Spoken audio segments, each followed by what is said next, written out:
گفتاری ادبی از سلسله خوانشی بدیعی از روی پوستی داریوش رحیمزاده عشق ناتمام.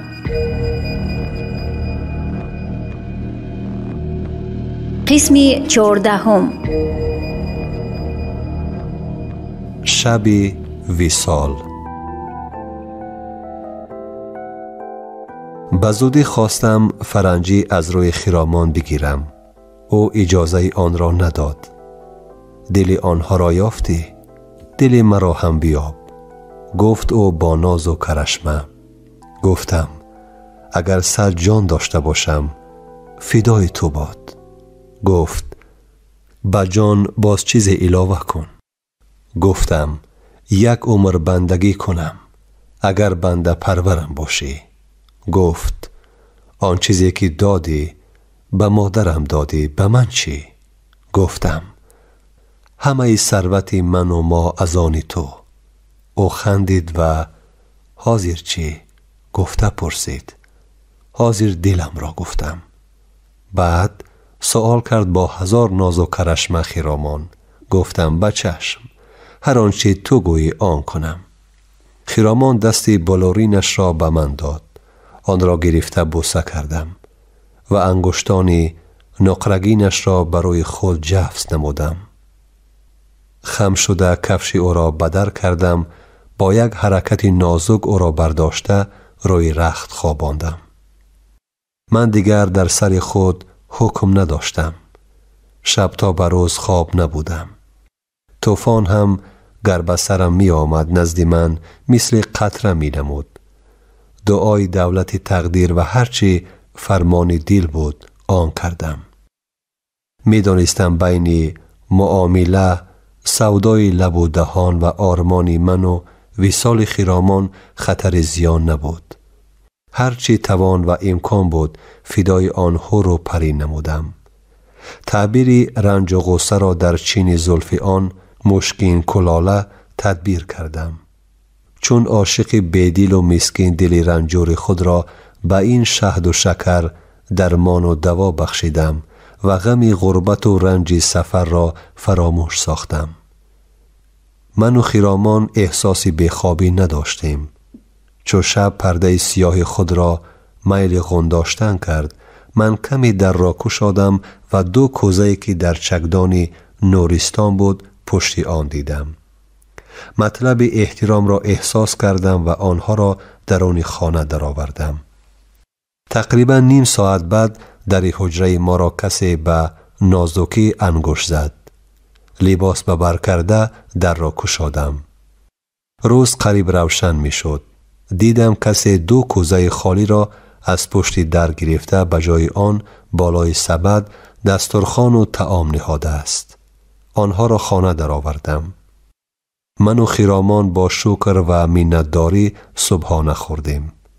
روز اول بعد صبحانه سله و جامه پوشیدم، میان را محکم بستم، پیش اکای برادری رفتم و اظهار داشته بودم. پدری بزرگوار، از مهمان نوازی شما 1 جهان منت دارم. اکنون اجازت فرمایید تا ما سفر خود را دوام دهیم. اکای برادری: نه بچم، این خیل نمی شود. طبق شریعت هم درست نیست که عروس و داماد تا 3 روز تنها باشند. طبق روایت در این مدت جین و عجینه ها به زندگی عروس و داماد نگاه کرده حسد برده رشک می کردند. می خواستند دوی آنها را در تنهایی یافته ضرر رسانند. 3 روز که گذشت خاطر جمع می شدند. از پسی بدیگری خود باز به کوه و دره، نه از پسی بچه آدمی زاد، بلکه از قفای جوک و جاندار سرگردان می شدند. این کلبه ویرانه ما را خانه خودتان حساب کنید. بعداً سلیم جورت می دانسته است که تو به این جاها رسیده ای. به تو گپی مهم داشته است. کس مانده است. تأکید کرده است که به مصلحت او از جایتان نجنبید. می آمده است. یا خودش شما را به افغانستان برده جابجا می کرده است، یا یگان نفر را به شماها همراه می فرستاده است. گفته خاطر رسان کرد. او کی می آمده است؟ پرسیدم من. در همین 2-3 روز پاسخ داد اکای براتلی. از این مهمانی به تکلف، سرسانی و سرگردانی های زیاد و مهمانداری های شبانه روزی اهل عائله اکای براتلی من در نهایت خجالت بودم. از این بیشتر اذیت دادن این عائله کمبغل را که از ما نیکی مشخص ندیدند شرم می کردم. 3 روز گذشت. من و خرامان به منوال تفسیر گردید روزگار گذرانیدیم که در توصیف لذت آن زبان عاجزی می کند. بار دیگر پیش اکای براتلی رفتم و برای ادامه سفر اصرار نمودم. خواطریم از آن بود که طبق آوازه های رسیده بالشوای باسمچی ها را از سمت دنغره تا کنگرد دنبال و پیش کرده به همین نزدیکی ها آوردند. کدام روز آنها تا به قربان شهید و کلاب هم می رسند. این حال را به صاحب خانه تفسیر نمودم. اکای براتلی: فهمیدم بچم. اقلا 1 روز دیگر طاقت کنید، شاید سلیم رسیده بیاید گفت. او نمیخواست ما را به جایی که رفت و برگشتش معلوم نیست اجازه بدهد. اما روز دیگر هم از سلیم درک نشد.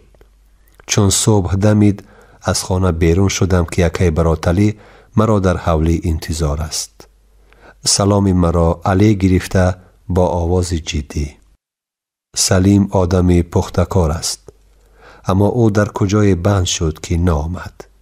میدانم بطاقت شده اید. چه علاج؟ دیگر من شما را نگه داشتن نمیتوانم. اگر گویم که نروید، از قیافتان میبینم که مقابل خواسته های شما میشود. توکل به خدا. بیایید من شما را طبق وعده به همان مسیری که همگان میروند تا سرحد افغانستان برم. آنجا من 1 چوپانی رفیق دیگر دارم، شاید به شما یاردم کرده تواند. همین طریق با توشه راهی که از خانه اکای براتلی برای ما آماده کرده بودند به راه برآمدیم. 1 گپ ناگفته نماند که من برای خرج سفر به خودم در درون عیل اسب از قسمت راست تگزین نهان کیسه از پوست گوسفند دخته 1.5 مشت طلای برگه گرفته بودم که باید در هجرت تا جا و مکان و کار پیدا کردن استفاده می شد. نه از بیرون و نه از درون آن به چشم نمی نمود. چون زین و افضال در حجره بودند آن را نیمی شب کشادم. از آن به اندازه 4 مغز هر کدام را جدا جدا در لطچه مخصوص گرفتم. وقتی خلاصه اکای براتلی را شنیدم فرزندوار سری تعظیم فرود آوردم، اظهار منتداری کردم و گفتم: اکای براتلی، اگر اجازت باشد به شما گپی علاهیده دارم. او به من با سؤال نگریست و او را برای اظهار مطلب به جای خلوت به سیزخانه دعوت کردم.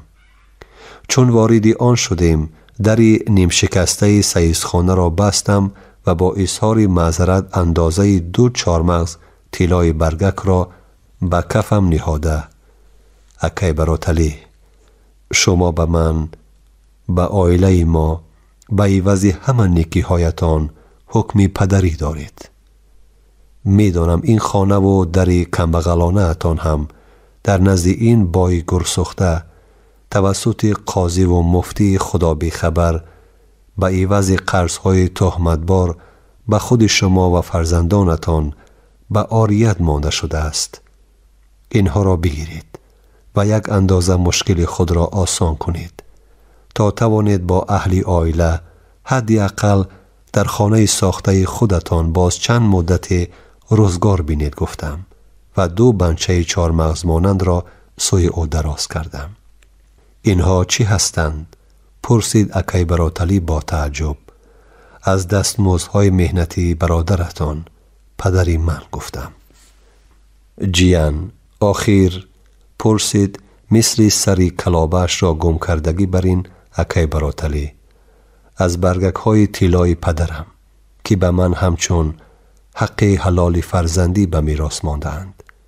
ای بچه ساده، تو با همین براتلی را، کسی را که 1 عمر چنگی رمه مردم بیگانه را خورده، 1 بریده نان قاق خود را از دهان گور کنده، روزگاری پرافکار دیده عمرش را به جای رسانیده است، اکنون به عوض یک بریدن نان که به همه رهگذرانی شناس و ناشناس با هم میبینیم مینه‌دار کردنی هستی.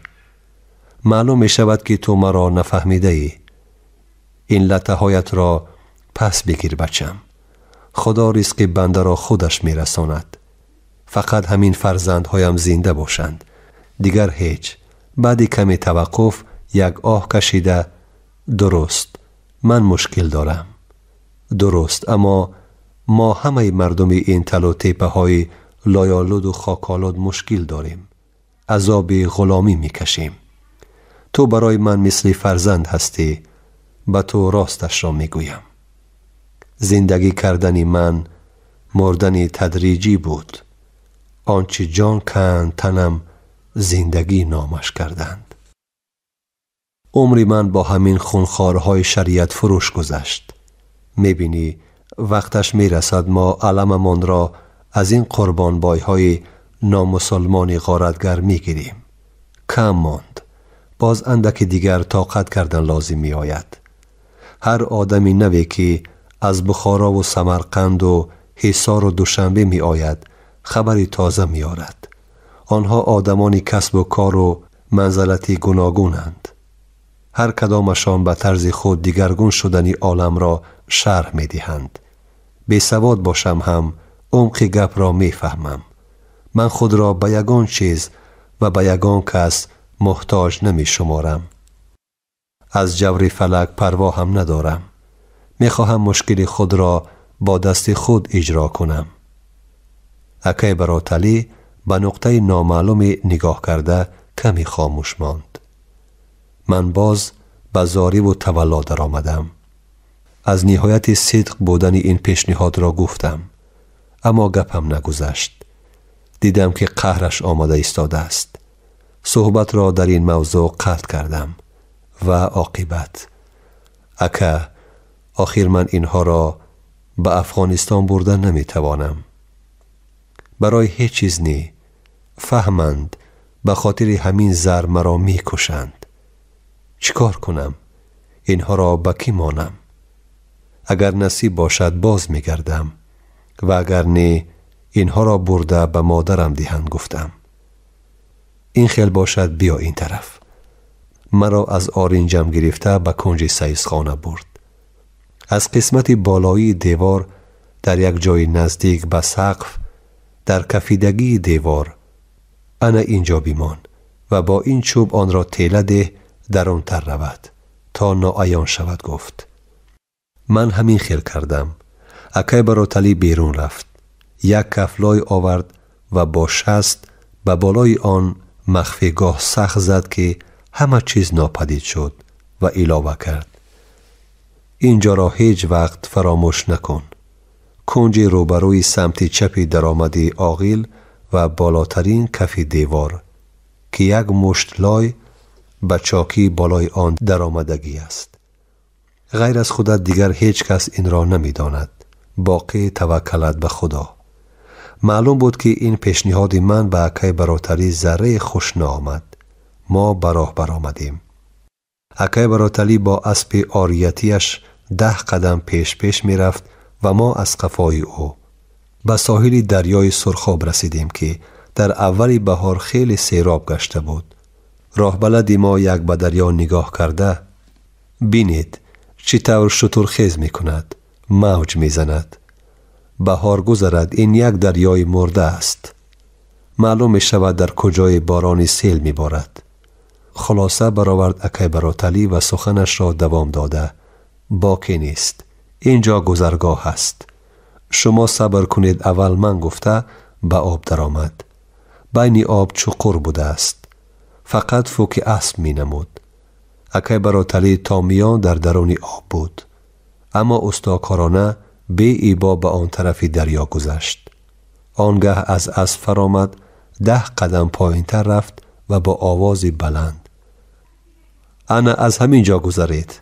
اسب را کاردار نشوید. خودش راه را می یابد. گفته فریاد کرد. من کمی قاعده آبگذری را می دانستم. خیرامان را گفتم مرا محکمتر چسبیده گیرد. چشمهایش را سخت پوشد که آب نبرد. بری رویش را در پشت من زیر کند تا من فهمم که موازینت او درست است و ما ساق و سلامت دریا را عبور کنیم. سمن دانستگی بر این گذری آب را پایین تر انتخاب کرد. ما خیلی به آسانی دریا را گذشتیم. حتی تگ شکمی اسب هم سازتر نشد. سمن با پایهای بقوت دراز و راستش آب را چلپ چلپ کرده گویا نمایشکارانه وظیفه‌اش را اجرا می‌کرد. چون به خشکی رسیدیم جانور کشیدن یک شیهه غالبانه را هم به خود مناسب دید که به او زیبید. اکی براتلی اسب را دیده ذوقش آمد. آفرین آفرین گفته آمده بری رویش را به بری روی اسب مانده آن را نوازش کرد و علاوه نمود. من برای آن 10 قدم پایین تر گفتم که وقتی آب یک جا را رخنه می کند قومی آن را دور برده نمی تواند. نزدیکتر به آن چقوری پهنا میدان می سازد. شکر که خطا نکردیم. از طرف دیگر با سمن شما در هیچ جا خار نمی شوید. او خودش وضعیت را احساس و انتخاباً عمل می کند. عیناً مثل آدم جانورهای به انسان نزدیک هم هر خیل می شوند. گاه لایق گاه نالایق. ما حرکت کردیم. بعد نصف روزی دیه های تگ نمک، قرقاچ، چایلاب کمر، قیام چشمه و تودبایان را پسی سر نموده به قشلاق چوبک رسیدیم. شما گفتاری ادبی را از سلسله خوانش بدیعی از روی پویستی داریوش رحیمزاده عشق ناتمام در قرائت دلشادی الصمد شنیدید. کارگردان خیرالله فتح‌الله، محرر عابدجان سیدزاده. انجام قسم 14.